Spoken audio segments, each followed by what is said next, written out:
লোকে লোকাৰণ্য এখন চাহৰ দোকান। চাহৰ দোকানখন দেখি হয়তো গমেই পাইছে যে মহিলাৰ দ্বাৰা ই পৰিচালিত। এইখনে হৈছে লাখপতি বাইদেউ চাহৰ দোকান।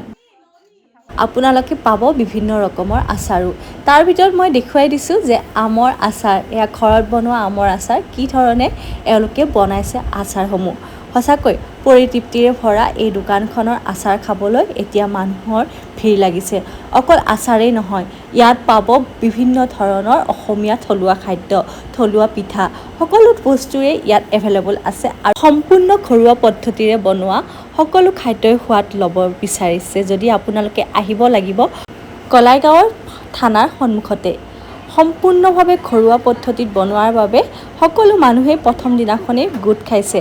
তাৰ পাছত লোকে লোকাৰণ্য এই হোটেলখনত আজিলৈকে পৰিচালিত কৰি আছে মাত্ৰ এগৰাকী মহিলাই। আপোনালোকে যদি বিচাৰিছে এই হোটেলখনৰ সোৱাদ ল'বলৈ, তেনেহ'লে আজি আহক কলাইগাঁও থানাৰ সন্মুখত।